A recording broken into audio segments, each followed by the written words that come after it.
আমরা যে জীবিত অবস্থায় টিকে আছি, পৃথিবীতে বিচরণ করি, চলাফেরা করি, মুসলিম হোক অমুসলিম হোক, হিন্দু হোক খ্রিস্টান হোক বৌদ্ধ হোক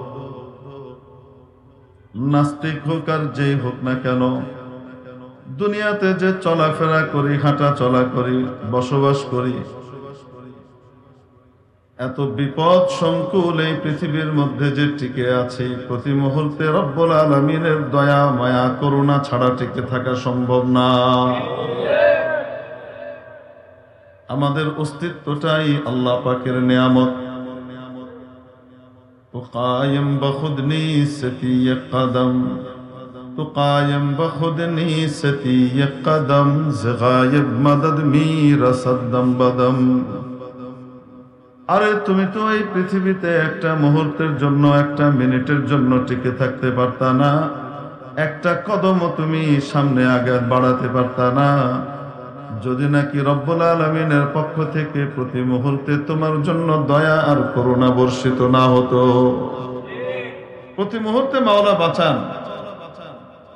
যে কোনো মানুষ দুনিয়াতে হযরত আদম আলাইহিস সালামের আকৃতিতে জন্ম নিয়েছে,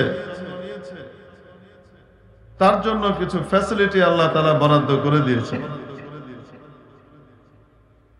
আদম আলাইহিস সালামের আকৃতিতে আমরা জন্ম নিয়েছি, এটা কত বড় নিয়ামত কল্পনাও করতে পারি না। আমরা আল্লাহ তাআলার কাছে অ্যাপ্লিকেশন করেছিলাম জন্মের আগে যে আল্লাহ আমাকে কেঁচো বানিয়েন না, বিচ্ছু বানিয়েন না, সাপ বানিয়েন না, চেলা বানিয়েন না, ইঁদুর বানিয়েন না, ছোচো বানিয়েন না, চামচিকা বানিয়েন না, বাদুড় বানিয়েন না, আমাকে শিয়াল বানিয়েন না, গাধা বানিয়েন না, আমাকে আশরাফুল মাখলুকাত মানুষ বানান। এই আবেদন, এই অ্যাপ্লিকেশন আমরা আল্লাহর কাছে করেছিলাম। তো কে কে করেছিলাম? কালিয়াকৈরবাসী একটু হাত উঠায় দেখায় দেখি। একজন করছে, দেখা যায় না, টুপি ঠিক করতেছিল। বুদ্ধি ভালো, উপস্থিত বুদ্ধি ভালো, এটাও আল্লাহ তাআলার নিয়ামত। মনে করছে হুজুর হাত উঠাইতে কইছে মানে অতএব সব হাত উঠাই দেওয়া দরকার। আগ পরেরটা খেয়াল নাই, হঠাৎ কিছুক্ষণের জন্য মনোসংযোগ বিচ্ছিন্ন হয়ে আসলে বাড়ি ঘরে বা কোনো জায়গাতে চলে গেছিল আর কি, কিছুক্ষণের জন্য। কারণ মনোযোগ ধরে রাখতে পারা মাহফিলে বা দ্বীনি মজলিসে, মাহফিল মানে দ্বীনি মজলিস গুলাতে মনোযোগ ধরে রাখতে পারা, এটাও আল্লাহর নিয়ামত। কারণ এই সমস্ত মজলিস গুলার ভিতরে শত্রু অর্থাৎ শয়তান প্রবেশ করতে পারে না, ঢুকতে পারে না। কারণ হলো এগুলোর চারপাশে এসএসএফ পাহারা দেয়, স্পেশাল সিকিউরিটি ফোর্স আল্লাহর পক্ষ থেকে আল্লাহ নাজিল করে দেন। ফেরেশতারা চারিদিক থেকে বেষ্টন করে নেয়। নাযালাত আলাইহিমুর রাহমা, নাযালাত আলাইহিমুস সাকিনা ওয়া গাশিয়াতহুমুর রাহমা। উপরে আমরা শামিয়ানা দেখি, কাপড়ের শামিয়ানা। যাদের অন্তর্চক্ষু আছে তারা দেখতে পান যে কাপড়ের শামিয়ানা না, এখানে আল্লাহর রহমতের নূরের চাদরের শামিয়ানা পড়ে আছে। ওয়া গাশিয়াতহুমুর রাহমা, রহমত তাদেরকে ঢেকে ফেলে। ওয়া নাযালাত আলাইহিমুস সাকিনা, তাদের উপরে স্পেশাল আল্লাহর পক্ষ থেকে বিশেষ রহমত, সাকিনা নামক রহমত নাজিল হতে থাকে, যা মন, দিল, শরীর সবকিছুকে প্রশান্তি দিয়ে ভরে দেয়। এটা কার পক্ষ থেকে আসে? তো এই মজলিসগুলোর জন্য আল্লাহ তাআলা স্পেশাল সিকিউরিটি ফোর্স পাঠান, এরা চারিদিকে বেষ্টন করে রাখে।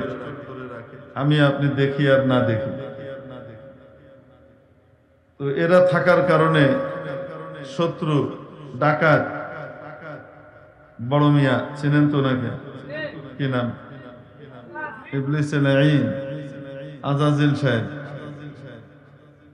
ইন্নাশ শাইতানা লিল ইনসানি আদুউম মুবিন। নিশ্চয় শয়তান মানুষের প্রকাশ্য শত্রু, ক্ষতি করতে চায়। আল্লাহর রহমতের এই পরিবেশ থেকে যেন কেউ বঞ্চিত না হয়, রহমতের পরিবেশ যেন বাধাগ্রস্ত না হয়। এটার জন্য ফেরেশতারা পাহারা দিতে থাকেন যেন শত্রু ভিতরে ঢুকতে না পারে, শত্রু ভিতরে ঢুকে যেন পরিবেশ নষ্ট করতে না পারে। চারিদিকে ফেরেশতারা পাহারা দেয়, তো ঢুকতে তো পারে না, তো বাহির থেকে দূর থেকে এমন করে আয় আয় আয়, তোমার না ডায়াবেটিসের প্রবলেম আছে, পেশাব লাগার কথা না, 9টা বেজে গেছে এখনো লাগে নাই, তুমি তো 8:30টায় পেশাব করো, লাগে নাই কিন্তু শয়তান মনে করাবে, আছে না নাই? তো এই মনোসংযোগ নষ্ট করে, এমনি তো বের করে নিতে পারে না, তো বাহির থেকে দূর থেকে দাঁড়িয়ে এরম এরম করে আসর করে। তো হাত অনেক সময় হুজুর কি বলতেছে ঠিক আগের কথাটা মনে নাই, হাত তুলে দেখান দেখি বললেই হাত উঠে ফেলে। এটা কি নেগেটিভ ব্যাপারে বলা হয়েছে না পজিটিভ ব্যাপারে, সেটা অনেক সময় মাথায় থাকে না। বুদ্ধিমান মানুষ যিনি হাত উঠাইছেন, উঠাই সাথে সাথে দেখছে কেউ উঠায় নাই, সাথে সাথে টুপি ঠিক করা শুরু করে দিচ্ছে। বুদ্ধি আছে, উপস্থিত বুদ্ধি, এটাও আল্লাহ তাআলার দেওয়া এক বড় নিয়ামত। কি বলেন আপনারা? উপস্থিত বুদ্ধি এটাও আল্লাহ তাআলার পক্ষ থেকে দেওয়া একটা বড় নিয়ামত। এটা যার তার একই রকম হয় না, কিছু মানুষকে আল্লাহ স্পেশালি দান করেন। উপস্থিত বুদ্ধি বড় চমৎকার থাকে, তৎক্ষণাৎ সিদ্ধান্ত নিয়ে নেয়, একদম মুহূর্তের ভিতরে করণীয় ঠিক করে ফেলে। এনারা রাজনীতিবিদ হলে ভালো হতো, কারণ জাতি সামলানোর জন্য মুহূর্তে মুহূর্তে কি করা লাগে, রং চেঞ্জ করা লাগে। রাজনীতিবিদ সর্বশেষ তাদের এক ওহী আছে, সেটা হলো শেষ কথা বলতে কিছু নাই। রাজনীতিতে শেষ কথা বলতে কিছু নাই, মানে আমি যখনই যেটা করবো আগেরটা নিয়ে প্রশ্ন করি না, এটা বর্তমানে আমার শেষ, আর এটাও শেষ না, পরবর্তীতে প্রয়োজন পড়লে আমি আবার কি করব, পিজিপিতে যোগ দেব, প্রেজেন্ট গভর্নমেন্ট পার্টিতে আমি আবার কি করব, যোগদান করব, কোনো অসুবিধা নেই। তো যাই হোক, বলছিলাম উপস্থিত বুদ্ধি এটাও আল্লাহ তাআলার পক্ষ থেকে দেওয়া অনেক বড় একটা নিয়ামত।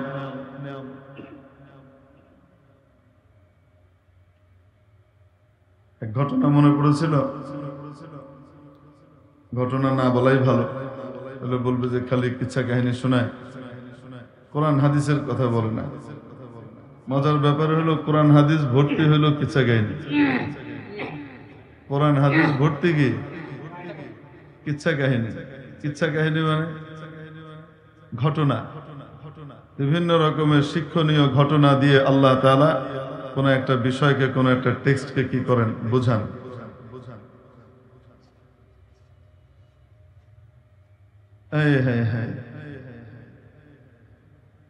আল্লাহ তাআলা কোরআনে কারীমে ইরশাদ করেছেন, লাকাদ কানা ফি কাসাসিহিম ইবরাতুন লিউলিল আলবাব।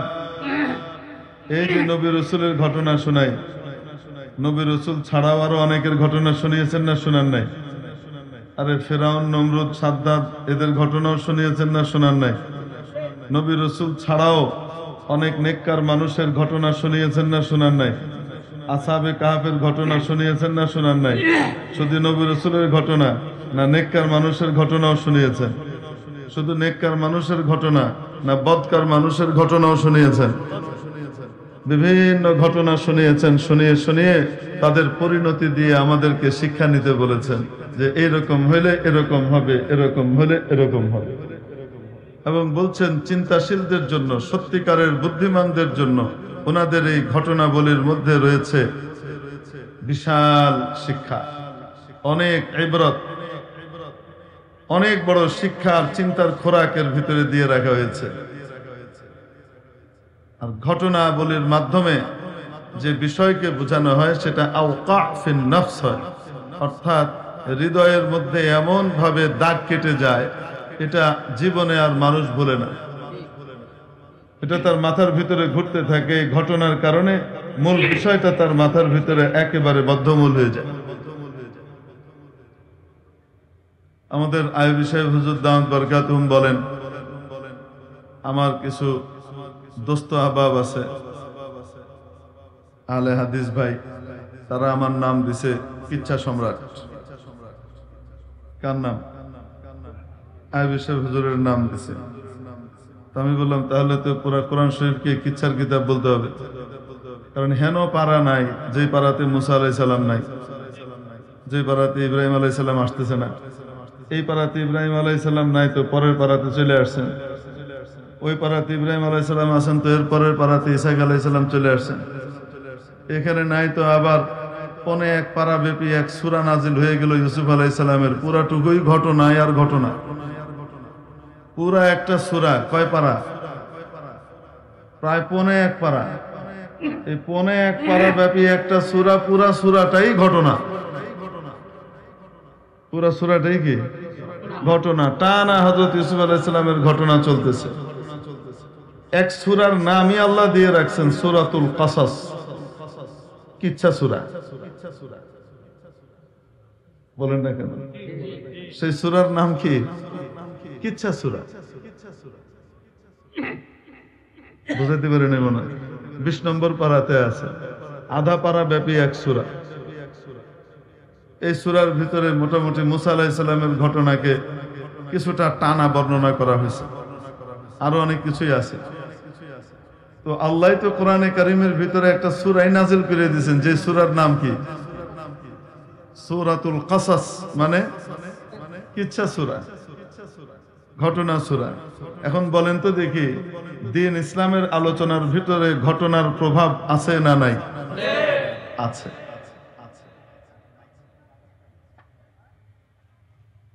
মেরে মুহতারাম দোস্ত, আজিজ ও বুজুর্গ, এটাকে ঘুরাই দেন তাহলে, তাহলে বাতাস টানবে না।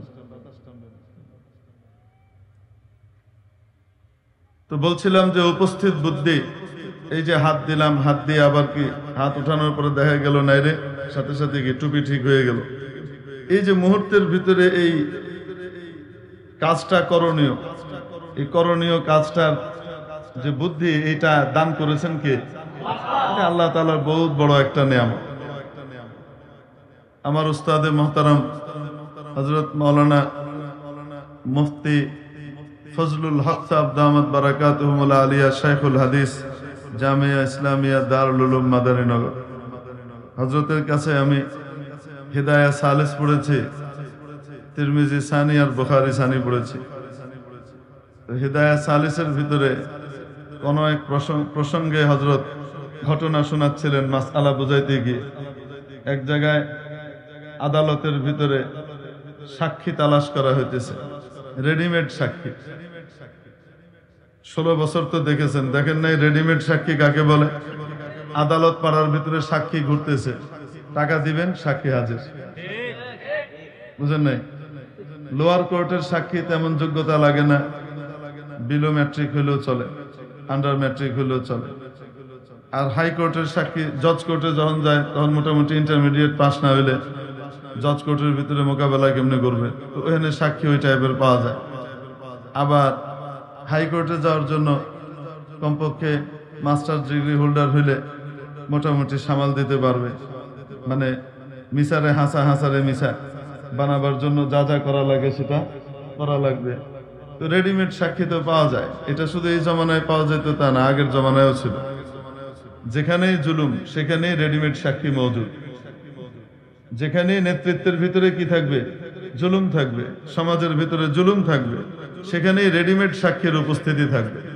সেটা প্রত্যেক যুগেই। যদি নেতৃত্ব জুলুমের পথে হাঁটে, অবিচারের পথে হাঁটে, বেইনসাফির পথে হাঁটে, তো তাহলে সেখানে আদালত পাড়ায় মাশাআল্লাহ রেডিমেড সাক্ষী, মানে মিথ্যা সাক্ষী পাওয়া যায়। অথচ রাসূল পাক সাল্লাল্লাহু তাআলা আলাইহি ওয়াসাল্লাম হাদিস শরীফের মধ্যে সবচেয়ে বড় বড় যে গুনাহগুলা উল্লেখ করেছেন, বড় গুনাহ, কবিরা গুনাহ তো অনেক, তার ভিতরে 60টা গুনাহকে নবীজি আঙ্গুল দিয়ে গুনে গুনে সাহাবীদেরকে বলেছেন যে বড় বড় গুনাহ। আকবারুল কাবাইর, বড়র ভিতরেও বড় গুনাহ, সাবউন। 1 নম্বর আল ইশরাকু বিল্লাহ, আল্লাহর সাথে শরীক করা। ওয়া উকুকুল ওয়ালিদাইন, মা বাবার নাফরমানি করা। আমরা করি না তো আল্লাহর রহমতে? মা বাবাকে কষ্ট আল্লাহর রহমতে দেই না তো? না দেই? আমরা কষ্ট দিই না, আমরা শান্তির জন্য বাড়ি থেকে বাইর করে ওল্ড হোমে পাঠাই দিই। সম্ভাবনা বন্ধু বান্ধবদের সাথে থাকবি, খেলবি, গল্প গুজব করবি, বাড়িতে খ্যাটখ্যাট করবে, এই হলো ভাষা। এরকম আওলাদ ফরজন্দ পয়দা হবে যদি দিন না শিখান। এমন আওলাদ ফরজন্দ পয়দা হবে যাকে নিজের জীবনের সবকিছু দিয়ে বড় করে দিবেন। বড় হওয়ার পরে সে প্রথম কাজ যেটা করবে সেটা আপনাকে বাড়ি থেকে আলাদা করে অন্য জায়গায় রাখার ব্যবস্থা করবে। কেন? দিন নাই। মা বাবার খেদমতের ভিতরে দুনিয়া আখিরাতের কল্যাণ, কামিয়াবি, সাফল্য। মা বাবার বদদুয়ার ভিতরে দুনিয়াও ধ্বংস, আখিরাতও ধ্বংস। বড় বড় গুনার ভিতরে 2 নম্বর গুনাহটাই নবীজি বললেন ওয়া উকুকুল ওয়ালিদাইন। 3 নম্বর ওয়া কতলুন নাফস, কোন মানুষকে অন্যায়ভাবে হত্যা করা। ওয়া ইয়ামিনুল হুমুস, মিথ্যা কসম খাওয়া। ওয়া আকলুর রিবা, সুদ খাওয়া। ওয়া আকলু মালিল ইয়াতিম, এতিমের মাল আত্মসাৎ করা, এতিমের মাল ভক্ষণ করা। ওয়া শাহাদাতুজ জুর, মিথ্যা সাক্ষ্য দেওয়া। এই মিথ্যা সাক্ষ্য কত ভয়ঙ্কর গুনাহ, যে বড় বড় 7টা গুনার ভিতরে এটার স্থান হয়ে গেছে। আচ্ছা, এটা আমাদের কাছে কিন্তু পানি ভাত, এটা তেমন কিছু মনে হয় না। মিথ্যা সাক্ষী দিয়ে দেয় ধুম করে, কোন সময় পয়সার বিনিময়ে দেয়, কোন সময় খাতিরের কারণে দেয়, কোন সময় বিনা পয়সায় দলবাজির কারণে দেয়, এটাও আছে। তো এখন বাদী বিবাদীর মামলা চলতেছে। এখন বাদী যে সে মামলাটা করছে বিবাদীর বিরুদ্ধে, মিথ্যা মামলা। বিবাদীর বিরুদ্ধে যে মামলা করেছে সেটা কি? মিথ্যা মামলা। চুরির মামলা দায়ের করেছে। কিসের মামলা? চুরির মামলা। তো আগেকার জমানায় তো সাধারণত কি চুরি হইতো? গরু টুরি চুরি হইতো না? আরে কয় না কেন? গরু চুরি হইলে এটা দিয়ে না পাইলে হয়তো কাউরে পাইলে পরে মামলা টামলা করতো। মুরগি তো আর কেউ চুরি করে না। আর ওটা 71 সালে করছে।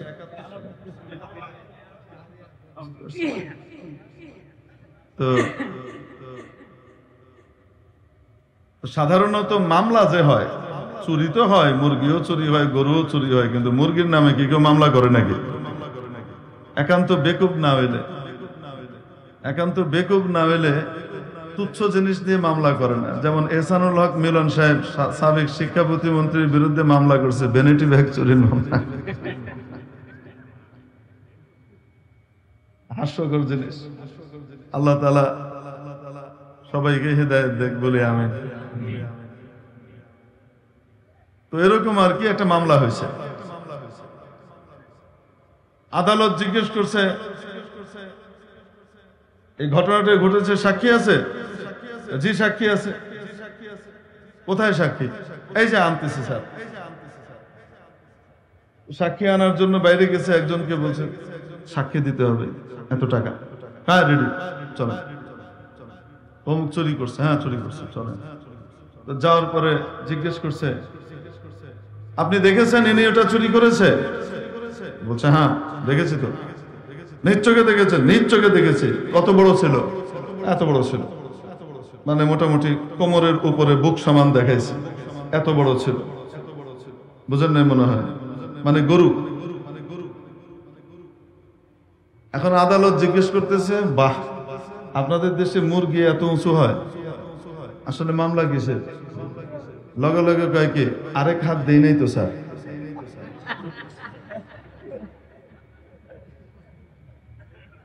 বুদ্ধি তো উপস্থিত, ভালো কামে লাগাইছে। বুদ্ধির শুকরিয়া আদায় করছে না না শুকরি করছে? অপকর্মে লাগাইছে। আবু জেহেলের বুদ্ধি কম ছিল না, কিন্তু কামে লাগে নাই। আবু বকরেরও বুদ্ধি ছিল, আবু জেহেলেরও বুদ্ধি ছিল। আবু বকরের বুদ্ধি জান্নাতের উঁচু মাকামে নিয়ে গেছে, আবু জাহেলের বুদ্ধি জাহান্নামের অতল গহ্বরে নিয়ে গেছে। এজন্য আমার বাংলাদেশেও বুদ্ধিজীবী দুই রকমের হবে। এক রকমের বুদ্ধিজীবী আবু বকরের পথে চলবে, আরেক রকমের বুদ্ধিজীবী আবু জেহেলের পথে চলবে। তবে আবু জেহেলরা যতই লাভ ফাল মারুক না কেন, 16 বছর পরে হইলেও কট খাইতেই হবে, ধরা খাইতেই হবে। ইন্নাল্লাহা ইউমহিলু ওয়া লা ইউহমিল, আল্লাহ ছাড় দেন, ছেড়ে দেন না। কত টাকা, কত পয়সা, হাজার হাজার লক্ষ লক্ষ কোটি টাকা বাংলাদেশ থেকে পাচার হয়ে চলে গেল, কত লাগে। চোখের সামনে মাবুদ দেখায় দিল, ঠেলা যখন আসে তখন 2টা সুটকেসের বেশি নেওয়া যায় না, হেলিকপ্টারে জায়গা নেই, 2 জনে 2 দুগুণে 4টা সুটকেস, এর চেয়ে বেশি জায়গা নেই। বলেন না কেন? তারপরেও শিক্ষা হয়, তারপরেও শিক্ষা হয় না।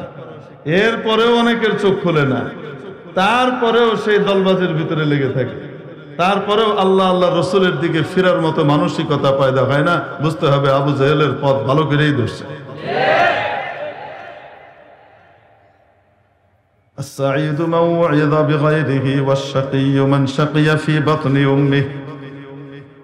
সৌভাগ্যবান ওই ব্যক্তি যে ব্যক্তি অন্যকে দিয়ে কি করে, শিক্ষা নেয়, আরেকজনকে দেখে সে তার পরিণতি দেখে নিজে শিক্ষা নেয়।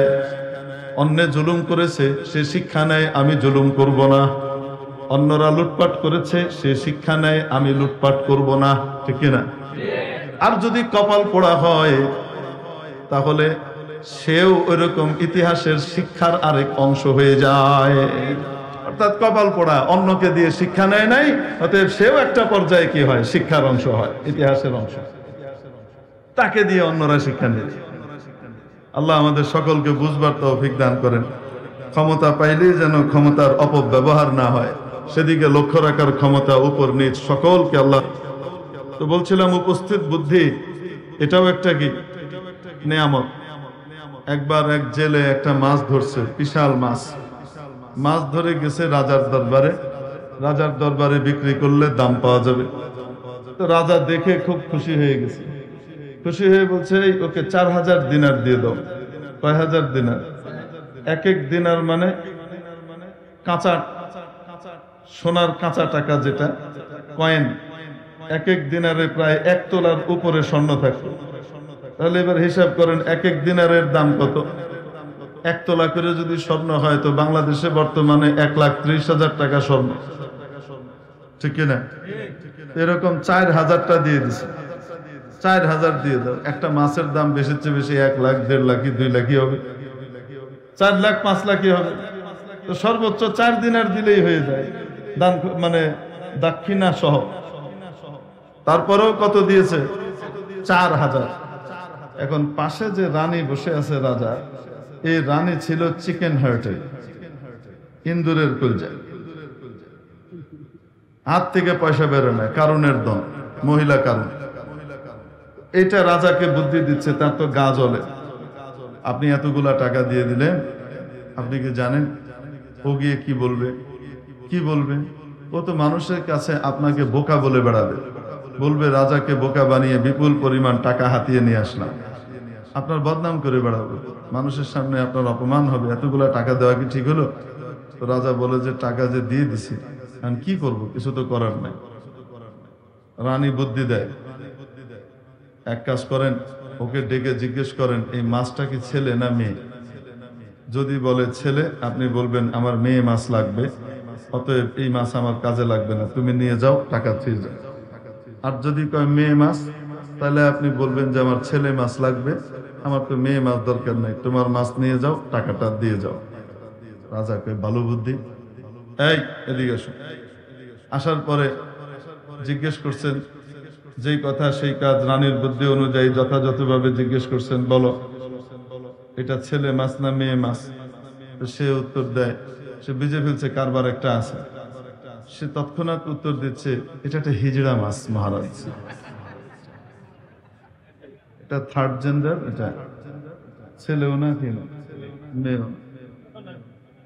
এই যে উপস্থিত বুদ্ধি কার নিয়ামত, এই বুদ্ধির সঠিক ব্যবহার করছে। ফলশ্রুতিতে কি হয়েছে, রাজা খুশি হয়ে কয় আরো 4 দে, আরো 4000 হইল কত? এখন 4000 বাঁচাইতে গিয়া আরো 4000 লস হইল, 8000 গেল। রানীর তো সারা শরীর জ্বলতেছে, মনে হইতেছে চুলার উপরে বয়ে রয়েছে। এখন কি করবে, কিটমিট করে। এই 8000 দিনার নিয়ে যখন জেলে চলে যায়, যাওয়ার পথে ওখান থেকে মাথা থেকে টুক করে একটা দিনার নিচে পড়ে গেছে। ঝুড়িতে করে নিয়ে যাচ্ছে তো, তার একটা দিনার নিচে পড়ে গেছে। পড়ার সাথে সাথে সে তার ঝুড়ি নামিয়ে ওই পড়ে যাওয়া দিনারটাকে পোড়ানোর জন্য বসলো। সাথে সাথে রানীমা পয়েন্ট পেয়ে গেলেন। উনি রাজাকে বললেন, দেখেছেন কত বড়ই তো বদমাশ, ছোট লোক, নীচ, লোভী, স্বার্থপর, কত বড় লোভী। আপনি এত দিয়ে দিলেন, 3 পুরুষ খেয়ে চলতে পারবে, তারপরেও সে আবার কি করতেছে, এই একটা জিনিসের জন্য সে আবার হাত পেতেছে। এরকম দুষ্ট লোককে তো টাকা দেওয়া যায় না। আপনি দিলে দিবেন, ভালো মানুষকে দিবেন, এনাদেরকে কেন দিবেন? এইরকম ছোট লোককে, এই নিচু মানের লোকদেরকে দেওয়া যায় না, ভালো মানুষকে দিবেন। কি কয় রানীমা, ভালো মানুষকে দিবেন, টাকা দিতেই হলে। এরা কেন দিবেন? উদ্দেশ্য হলো ভালো মানুষকেও দেওয়ার দরকার নাই, কমপক্ষে এরে জানি না দেওয়া হয়। বুঝেন নাই মনে হয়? দেখবেন দুনিয়াতে কিছু মানুষ আছে, যখন আপনি মাদ্রাসাতে, মসজিদে আল্লাহওয়ালাদের জন্য কি করবেন, হাত খুলে খরচ করতে যাবেন, তৎক্ষণাৎ দেখবেন এসে বাধা দিবে। এদেরকে দিয়ে লাভ কি? এদের কোনো প্রোডাক্টিভিটি নাই, এরা কোনো কিছু সৃষ্টিশীল কোনো মেধা এদের নাই। এদেরকে দিয়ে কি করবেন? এরা তো সমাজের বোঝা। ভালো জায়গায় দেন, যেখানে কিছু কাজ হবে। ভালো জায়গা কোনটা? কনসার্ট। ভালো জায়গা কোনটা? ক্লাবের জুয়া খেলা। ভালো জায়গা কোনটা? ইতরামি আর শয়তানি বিভিন্ন টুর্নামেন্ট। এইগুলো হলো ভালো জায়গা। বুঝতে পারছেন? তাদের দৃষ্টিতে তো এরকম মানুষের দুনিয়াতে আছে না নাই? আছে। আপনি মাদ্রাসা মসজিদে দান করতে যাবেন, সাথে সাথে বাধা দিবে। এই সমস্ত ছোট লোকদের কি দান করে লাভ কি? এগুলো খেয়ে খেয়ে তো আরো বেশি কি করবে, বদভ্যাস হয়ে যাবে। এদিকে দাঁড় দরকার নেই।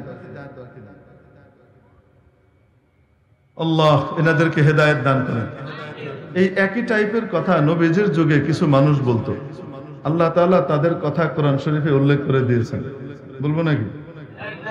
তারা কইতো লা তুনফিকু আলা মান ইনদা রাসূলিল্লাহ। এই নবীজির আশপাশে যেগুলো আছে না, এগুলো সব ধান্দাবাজ। নবীজিকে তো আর কইতে পারে না ধান্দাবাজ, কইলে তো মারতে হবে।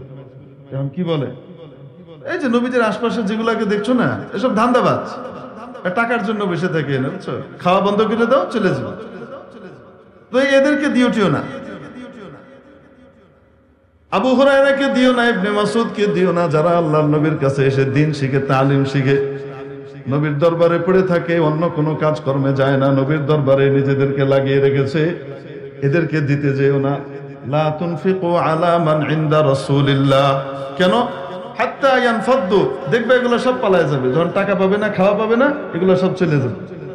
উদ্দেশ্য হলো নবীর আশপাশের তালিমি এবং দ্বীনি যে শিক্ষার এদারা আছে, সেটাকে বন্ধ করা। চামড়া, কোরবানির চামড়া মাদ্রাসায় দিবেন না, এগুলো জঙ্গিবাদের কারখানা, এরকম কথা কইছিল নি? এটা কি আছে না গেছে? খুঁজে পাওয়া যাচ্ছে না।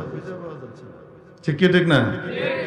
কিন্তু যাদেরকে কইছিল পাকিস্তান পাঠায় দিবে, তারা কিন্তু বহাল তবিয়ত বাংলাদেশেই আছে। স্বাধীনতা প্রেমীরা যাদেরকে রাজাকার কইছিল, তারা ঠিকই বাংলাদেশেই আছে। আর যারা নিজেদেরকে স্বাধীনতার চেতনার ধারক বাহক বলে, তল্পিবাহী বলে বাণিজ্য করে বেরিয়েছে, তারা কিন্তু তাদের দাদার দেশ ইন্ডিয়াতে চলে গেছে। ইনারা কিন্তু নাই। তাহলে আসল দেশপ্রেমিক কারা? যেগুলো দেশ ছেড়ে পালায় না, যারা যে কোনো মূল্যে দেশেই থাকে। ঠিক কি ঠিক না? এখানেই বাঁচবো, এখানেই মরবো, এদেশেই আমার সমাধি হবে, এই আশা নিয়েই মানুষ কি করছে, তার জীবন কাটাচ্ছে। সুবহানাল্লাহ। যাই হোক, এগুলা সাইডের কথা, এটা আমরা বলবো না, এটা আমরা বলতে চাচ্ছিও না। আমরা আমাদের মূল কথায় চলে আসি।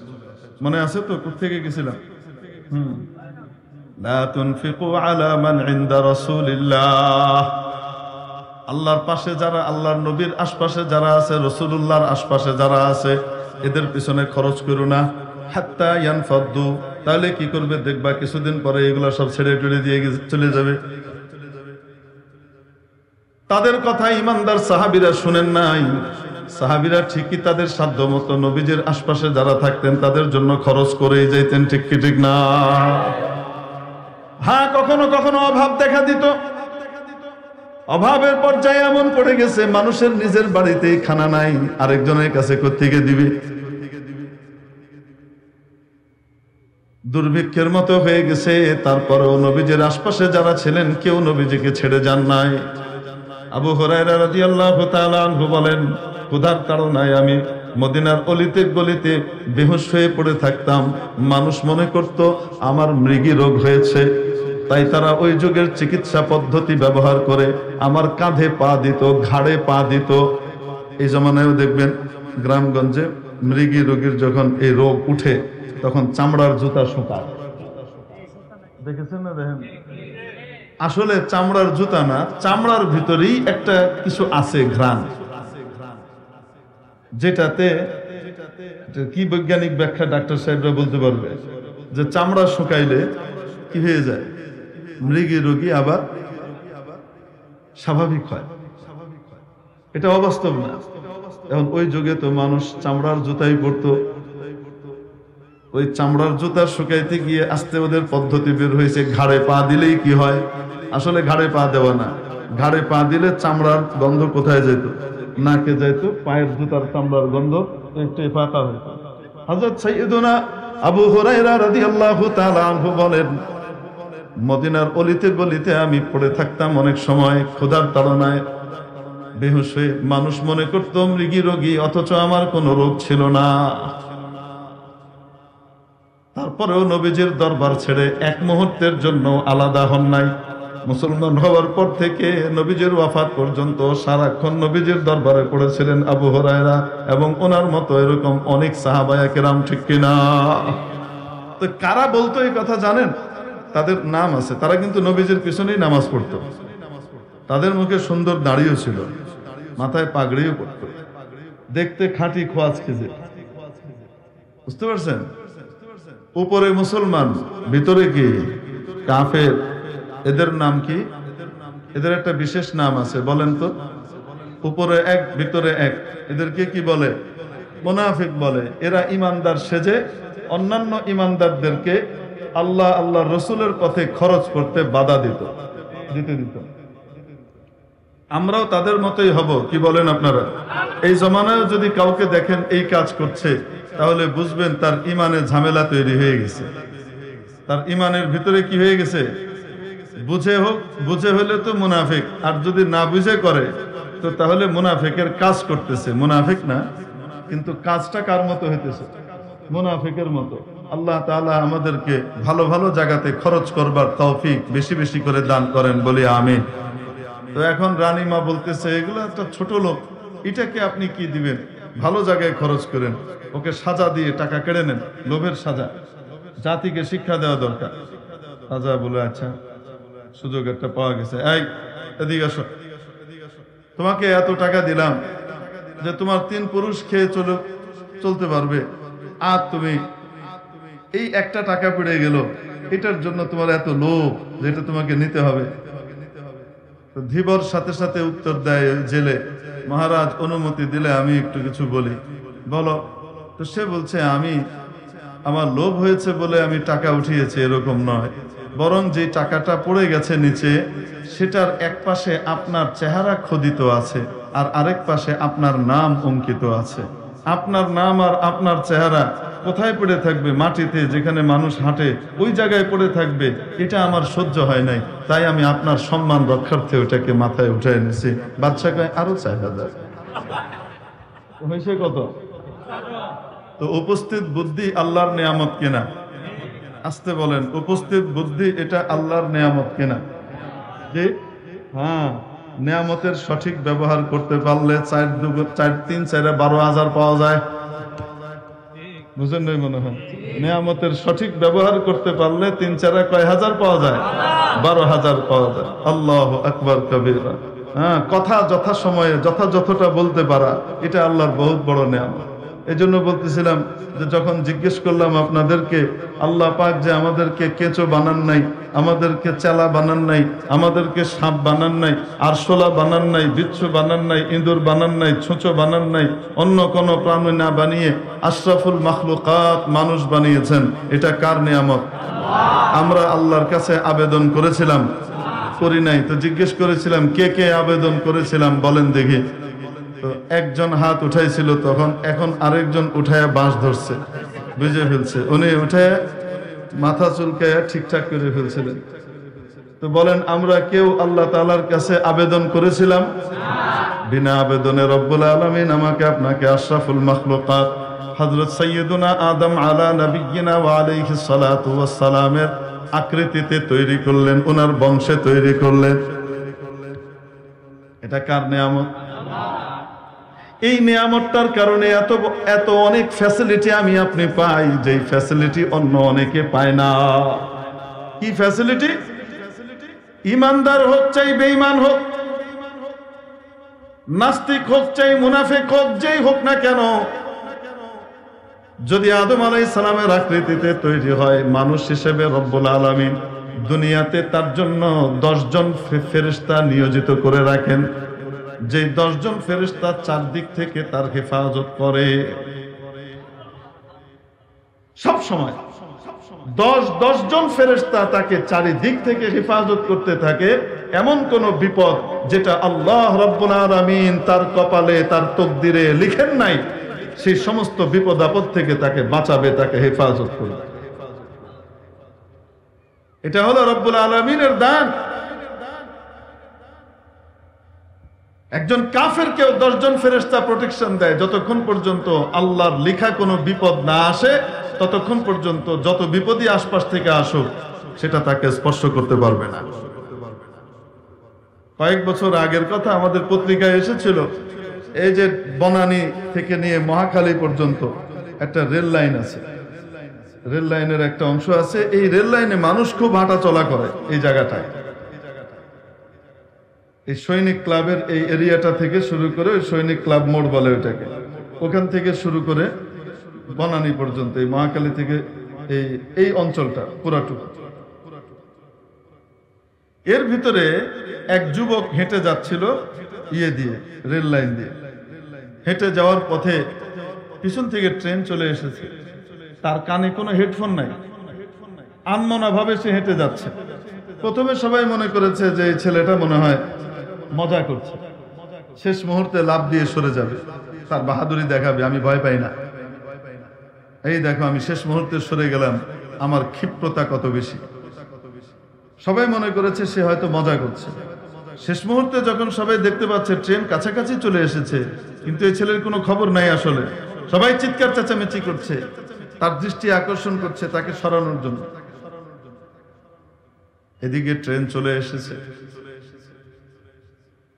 ট্রেনের ইঞ্জিনিয়ার সাহেব বাঁশি দিচ্ছেন, হুইসেল বাজাচ্ছেন, এই ছেলের কানে কোনো কিছুই ঢুকে না। সবাই যখন চোখ বন্ধ করে ফেলেছে যে শেষ মুহূর্ত, এখন তো সংঘর্ষ হবে, আর বাচ্চাটা ট্রেনের তলায় কাটা পড়ে খণ্ডিত হয়ে যাবে, খণ্ড বিখণ্ড হয়ে যাবে, এই দৃশ্য কিভাবে দেখে? চোখ বন্ধ করে ফেলেছে। চোখ খুলে দেখে যে না, এই যুবক মারা যায় নাই, যুবক সুন্দর, কি সুন্দর পাশে এভাবে দাঁড়িয়ে আছে, পাশে সে দাঁড়িয়ে আছে, তার কি হয় নাই? কিছুই হয় নাই। তো সেই যুবককে সবাই জিজ্ঞেস করলো, লিল্লাহি তাকবীর, এত আস্তে লিল্লাহি তাকবীর, আরে আল্লাহর নাম নিতে এত লজ্জা কেন? লিল্লাহি তাকবীর। হযরত সুলতানুল ওয়াইজিন, মাশাআল্লাহ, মুবারক, হযরত চলে আসছেন, ওযুর পানি চলে আসছে, তায়াম্মুমের মেয়াদ শেষ। ওয়াজ শুনতে আসছে, ওয়াজ শুনতে আসছে আপনার পরে আরে অর্ধেক ওয়াজ করে মানুষ আমরা মারবো পরে।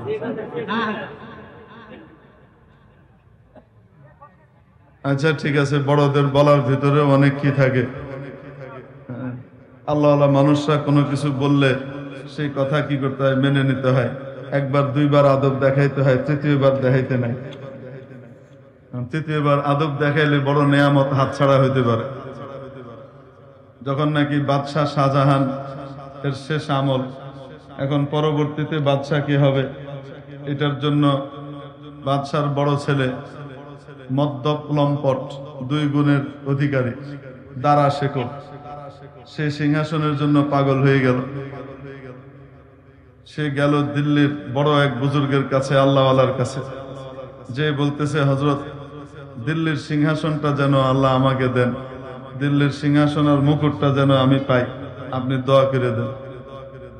তো বুজুর্গ যখন নাকি এই কথা বলছে, সে বুজুর্গ নিজের জায়গা ছেড়ে দিয়ে এসে ওনাকে ইকরাম করে বসতে বলছেন।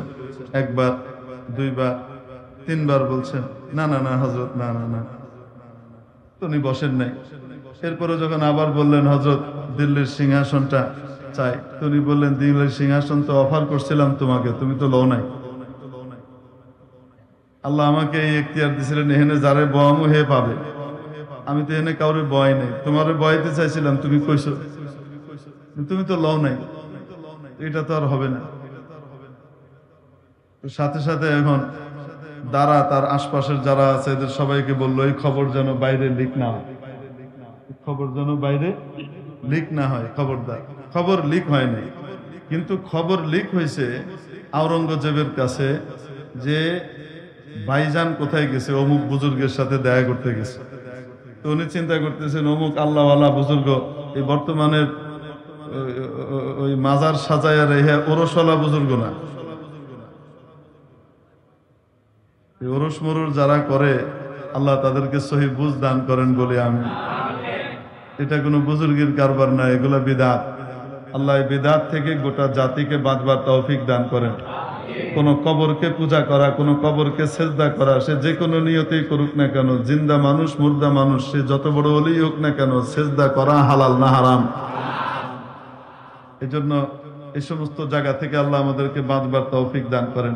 সত্যিকারের খাঁটি বুজুর্গ মুত্তাবিয়ে সুন্নত, সুন্নতের বাইরে 1 কদম রাখে না, তাহাজ্জুদ মিস হয় না, ফরজ নামাজ কোনটা তাকবীরে উলার সাথে ছুটে না, নবীজির কোন সুন্নত ছুটে না, এরকম আল্লাহওয়ালা বুজুর্গ।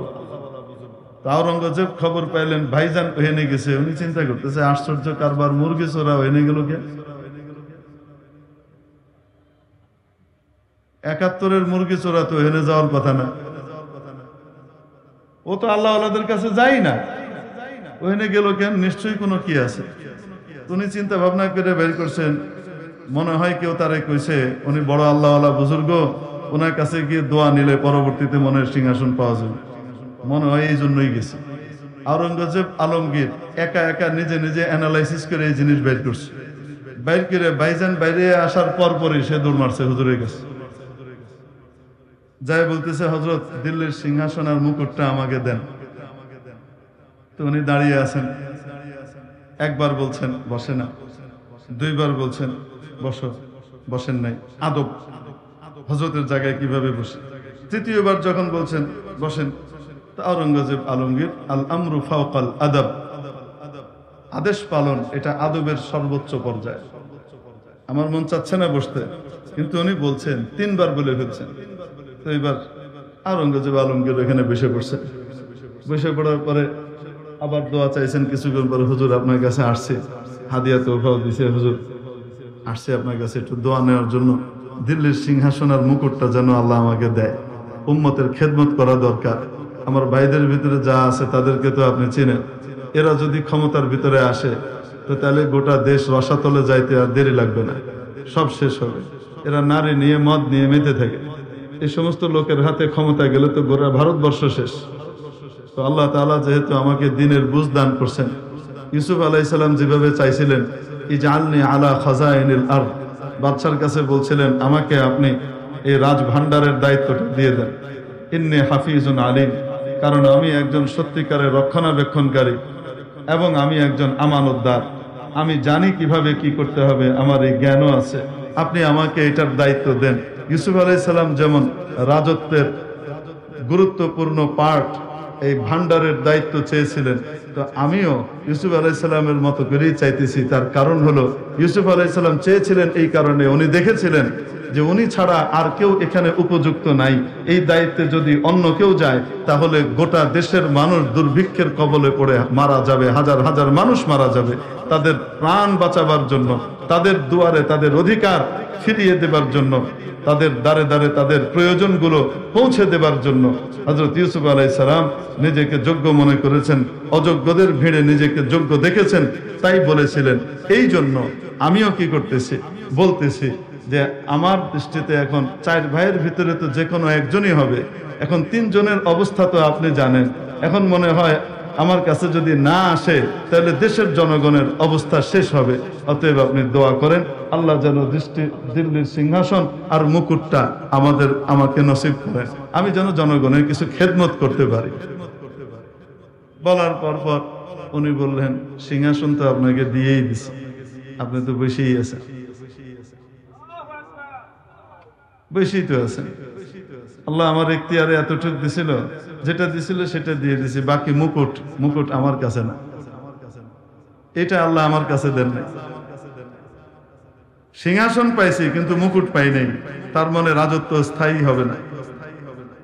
হযরত মুকুট কার কাছে আল্লাহ দিয়ে রাখছে, মুকুট কার কাছে দিয়ে রাখছে বলা তো ঠিক হবে না। হযরত বলেন একটু দয়া করে, একটু যেহেতু দিছেন তো আরেকটুর জন্য কোন আল্লাহ তাআলা যেন দেশের খেদমত করার সুযোগ দেয়। মুকুট তো হলো আপনার যে খাদেম আছে, হাত পা টিপে আপনার চাকরের কাম করে, যে মেসিয়ারের কাম করে না, ওর কাছে। মানে ওই লোক এত বড় আল্লাহওয়ালা বুজুর্গ আর নিজেকে ঢেকে রেখেছে, কেউ বুঝতেই পারে না যে এত বড় ওলি। সাধারণ সুন্নতের কোনো কি নাই, খেলাফ নাই, কোন আমল সুন্নতের খেলাফ করে না, কিন্তু একদম সাদা মাটা জিন্দেগি কাটাইতেছে, চিনেও না কেউ। আল্লাহু আকবার, তার কাছে। এখন বাদশাহ আলমগীর চিন্তা করলেন, ইনি তো আমাকে বলছি আর আমারে দিয়ে দিছেন, ওই বেটা তো সহজে দিবে না, এই বেটা বড় ঘোরেল মানুষ, বোঝা যায়। উনি গিয়ে করছেন করে ওযু করতে বসছেন, বলছেন পানি আনো, পানি আনছে। পানি আনার পরে বাদশাহ ওযু করতেছেন, ওযু করতে করতে মাথার উপরে পাগড়ি আছে না, নিজের যে মুকুটটা, পাগড়ি তো পরে, ওই পাগড়িটা পরা, তো হাত ধুয়ে এবার মাথা কি করবে, মাসা করবে। এবার পাগড়িটা খুলে খাদেমের হাতে দিছেন, ধরো, দিয়ে মাথা মাসা করছেন। মাথা মাসা করে এবার পা ধোয়া শুরু করছেন। পা ধুইতেছেন আর বলতেছেন মাথায় রাখো, হে তো রায় না, এ কি করে না, রাখে না। আরেক পা ধুইতেছেন, উনি বলতেছেন আমি তো ব্যস্ত, হাত ব্যস্ত, মাথায় রাখো, এখন রাখে না। পরে বলতেছে শোনো, তুমি যদি না রাখো তোমার ওয়েলায়েতের খাতা থেকে তোমার নাম কাটা যাবে, তুমি যে বড় ওলি ওইখান থেকে তোমার নাম কাটা যাবে, কারণ তুমি আমার সাথে চুক্তিবদ্ধ। শরীয়তের খেলাফ কোনো আদেশ যদি আমি না করি তাহলে আমার যে কোনো আদেশ পালনে তুমি বাধ্য, তুমি আমার বেতনভোগ কর্মচারী, এখনো পর্যন্ত তোমার ইয়ে যায় নাই, আমি আদেশ করছি, এটা যদি তুমি পালন না করো তো চুক্তি লঙ্ঘন হবে, অলির দরবার থেকে নাম কাটা যাবে। তুমি মাথায় রাখছে, রেখে কয় তাব্বানলা, আল্লাহ ওরে ধ্বংস করুক, ওই বেটা আমার নাম ফাঁস করে দিছে, আমার কথা কি করে দিছে, ফাঁস করে দিছে। তো এই যে মাথায় রাখাইছে, কি রাখাইছে, মুকুট রাখাইছে। তো এখন আল্লাহ তাআলা গায়েবী জায়গাতে কত কিছু করে, তো বোঝা টোঝা যায় না। এখন সুলতানুল ওয়াইজেন একবার কইছেন বইতে, বই নাই, দ্বিতীয়বার কইলেন বইতে, বইলাম না, 3 নম্বরও যদি না বই, আল্লাহ জানে কি দিতেছে, কইতে তো পারি টারি না।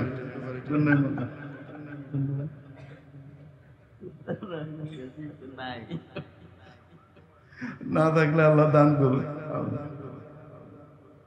মেরে মুহতারাম দোস্ত, আজিজ বুজুর্গ, আল্লাহুম্মা জিদ ফাজিদ, আল্লাহ বরকত দান করেন।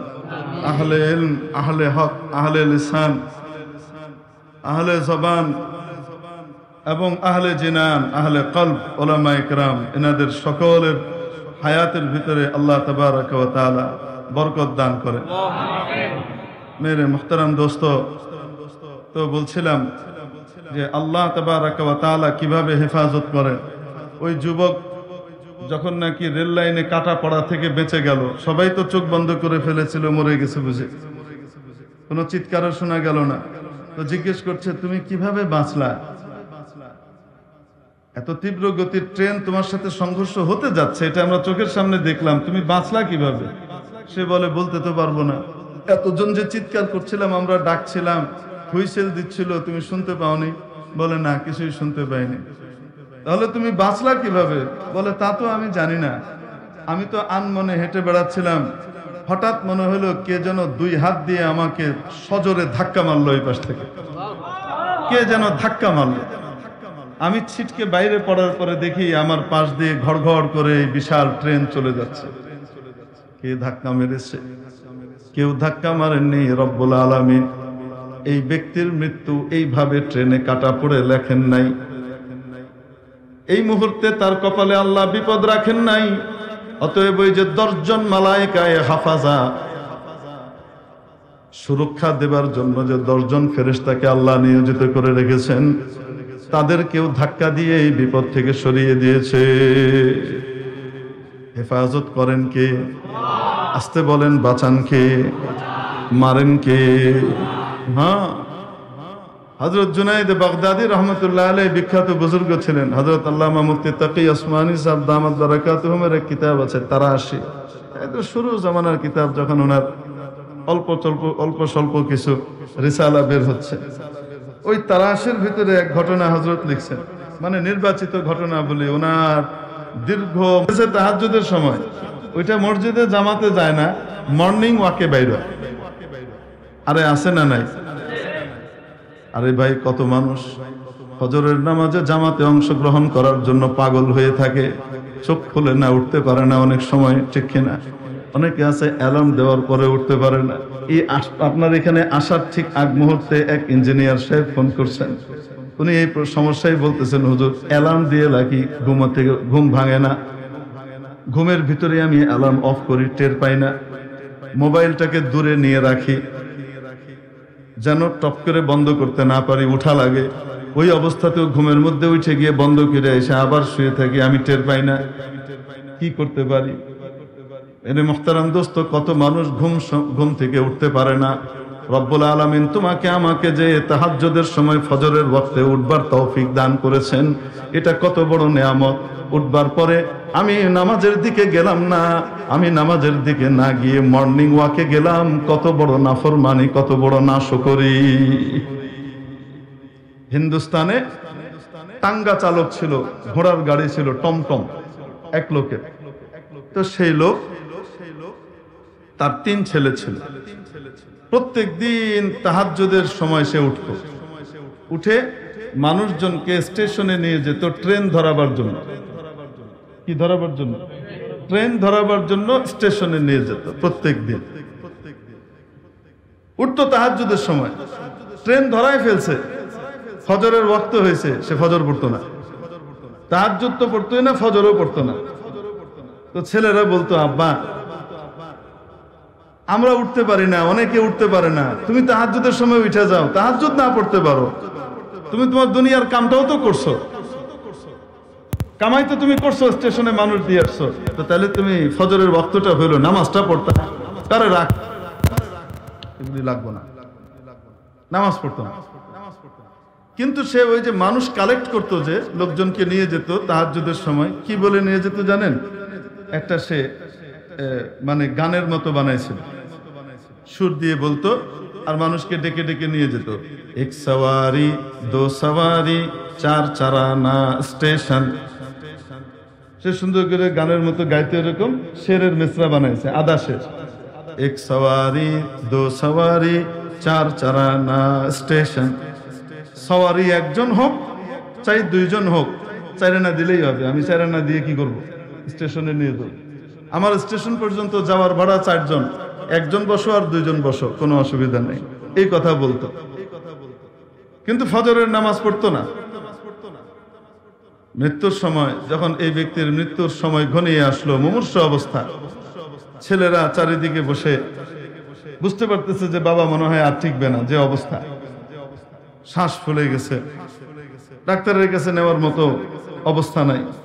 তো তারা কালিমা তালকিন করতেছে। মসজিদ থেকে হুজুর কেউ নিয়ে আসছে, হুজুর কালিমা পড়ে একটা আমার বাবাকে কালেমার সাথে যেন বিদায় নেয়, ইমানের সাথে যেন যায়, শেষ কথাটা যেন লা ইলাহা ইল্লাল্লাহ হয়। নবীজি সাল্লাল্লাহু আলাইহি ওয়াসাল্লাম ইরশাদ করেছেন, যার প্রথম কালিমা হবে লা ইলাহা ইল্লাল্লাহ, যার মুখের প্রথম বাক্য হবে জীবনের লা ইলাহা ইল্লাল্লাহ, শেষ বাক্য হবে লা ইলাহা ইল্লাল্লাহ, মাঝখানের কোনো হিসাব নেওয়া হবে না, দাখালাল জান্নাহ, সোজা জান্নাতে চলে যাবে। শেষ কালিমাটা নিজের বানানোর জন্য আমাকে তো মেহনত করতে হবে, কিন্তু প্রথম কালিমাটা লা ইলাহা ইল্লাল্লাহ হওয়ার জন্য আমার তো বুঝ নাই, আমার বাবা মা, আমার সোসাইটির দায়িত্ব, ঠিক কিনা? এজন্য নিজের বাচ্চাকে ইঞ্জিনিয়ার বানান, ডাক্তার বানান, ব্যারিস্টার বানান, মিনিস্টার বানান, কোনো বাধা নাই, কোনো নিষেধ নাই। ইসলাম বলে সব পেশার লোকেরই দরকার পৃথিবীতে আছে, কিন্তু সবার আগে নিজের বাচ্চাটাকে মুসলমান বানান।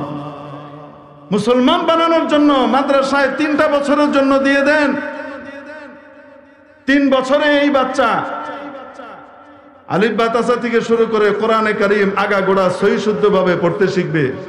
কোরআনের বিশেষ বিশেষ গুরুত্বপূর্ণ সূরাগুলা, সূরা ইয়াসিন, সূরা রহমান, সূরা মূল গুরুত্বপূর্ণ সূরাগুলা সে মুখস্থ করতে পারবে। এই সময়ের ভিতরে 40খানা হাদিস সে অর্থ সহ ইয়াদ করবে। দৈনন্দিন জীবনের প্রতিটা গুরুত্বপূর্ণ মাসআলা মাসাইল সে শিখবে। ইসলামের মৌলিক বিষয়গুলো, ফান্ডামেন্টাল বিষয়গুলো সে জানবে। আল্লাহ এবং রসুল সম্পর্কে পরিপূর্ণ সচেতন হবে। আখিরাত নামে এক দিবস আছে, সে দিবস সম্পর্কে তার পরিপূর্ণ জ্ঞান অর্জন হবে। এবং দুনিয়াতে আল্লাহর পরে মা বাবা আমার সবচেয়ে বড় গুরুত্বপূর্ণ সাহারা, মা বাবার ইজ্জত সম্পর্কে ওয়াকিবহাল হবে। আত্মীয় স্বজন এবং সমাজের সাথে কি আচরণ করতে হবে সেটাও সে রসুলের তরিকায় শিখবে। এবং তার পরবর্তীতে এইগুলার সাথে সাথে এই 3 বছরের ভিতরে ক্লাস 1, 2, 3 এই 3টা ক্লাসের বাংলা, ইংরেজি, অঙ্ক, এই 3টা সাবজেক্ট, মূল সাবজেক্টও সে পড়ে শেষ করবে।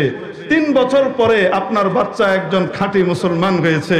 এইবার এই বাচ্চাকে চাইলে আপনি মাদ্রাসায় কন্টিনিউ করেন, সেরাদের সেরা বানান, খায়রুকুম মান তাআল্লামাল কুরআনা ওয়া আল্লামা বানান। আর যদি না পারেন স্কুল কলেজে নিয়ে যান। এই বাচ্চা ভবিষ্যতে ইঞ্জিনিয়ার হবে। ভুয়া ভাউচার দিয়ে পয়সা লুপাট করবে না। ভবিষ্যতে ডাক্তার হবে।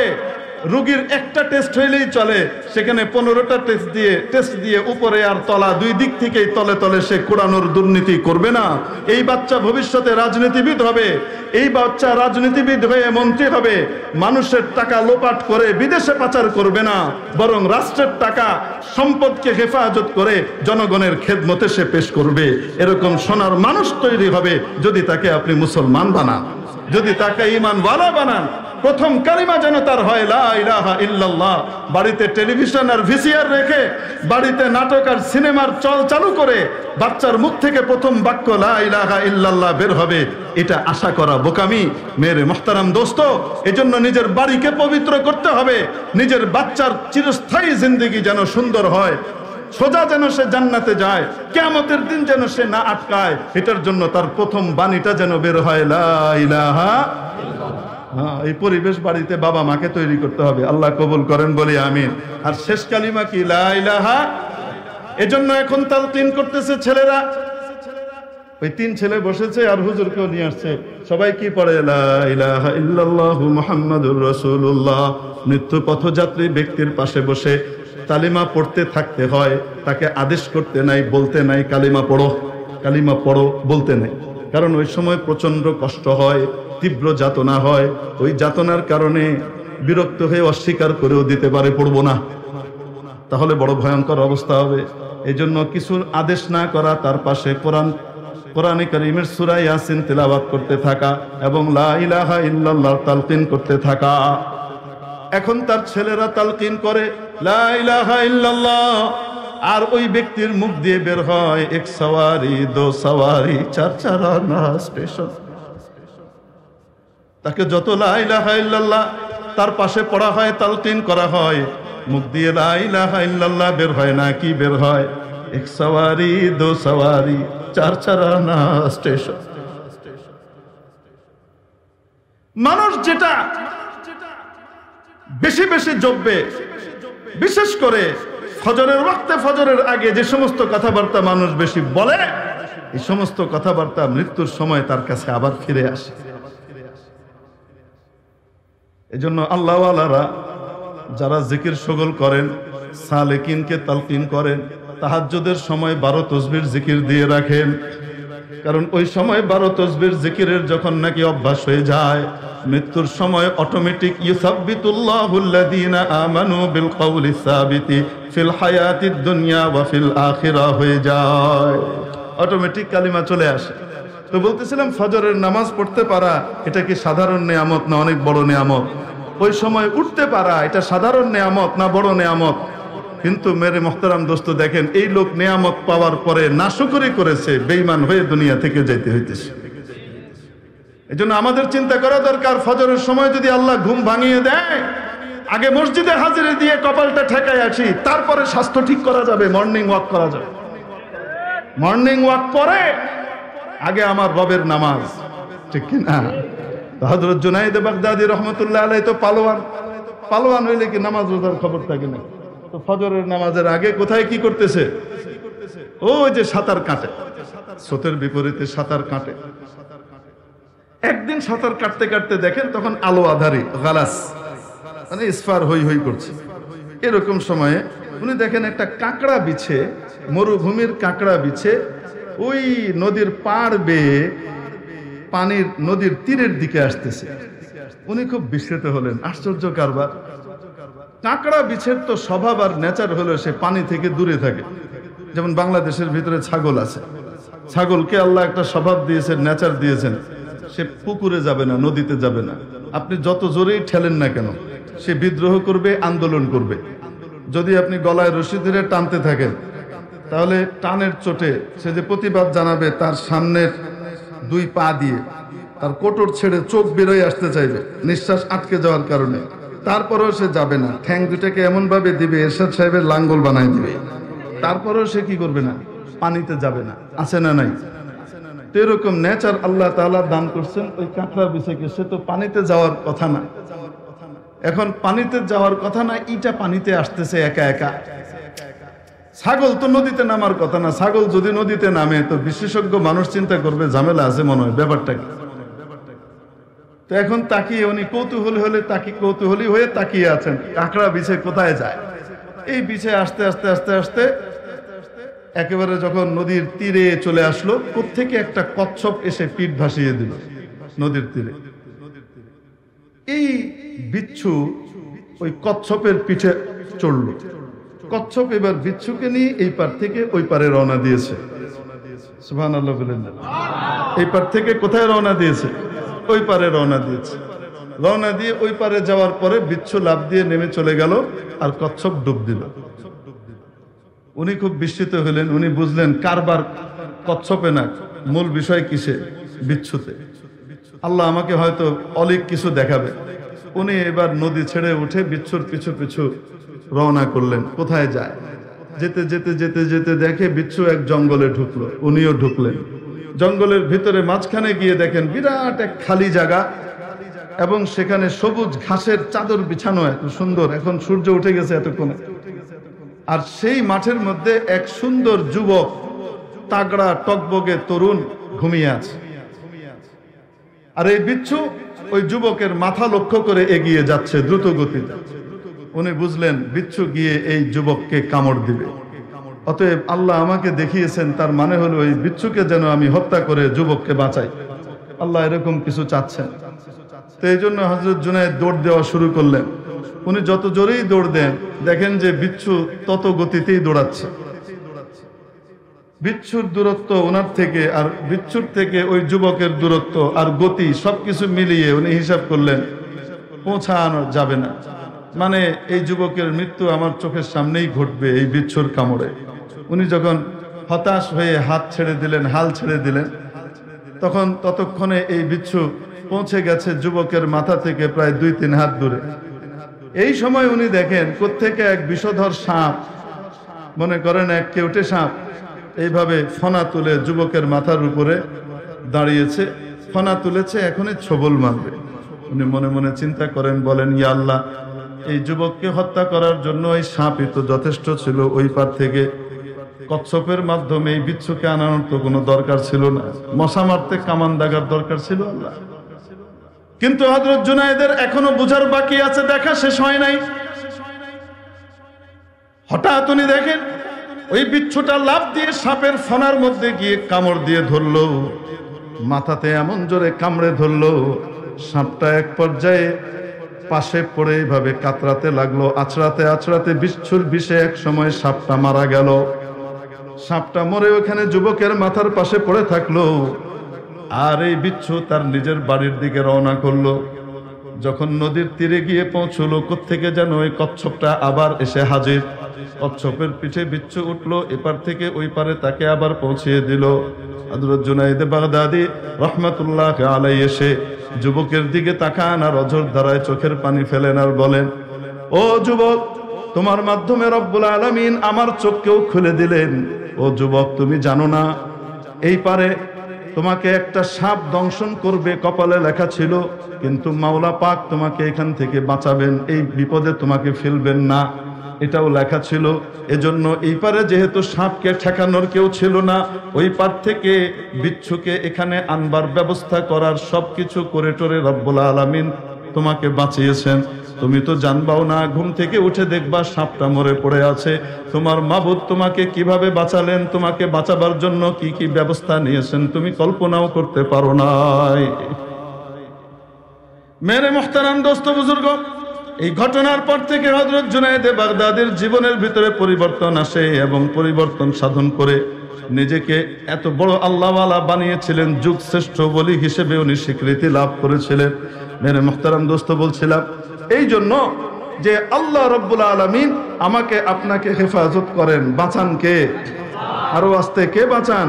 চারিদিকের কত বিপদ, এই বিপদ থেকে আমি আপনি যে বেঁচে আছি কেন? আদম আলাইহিস সালামের কাঠামোতে তৈরি হয়েছি, আল্লাহ আমাকে আপনাকে বানিয়েছেন।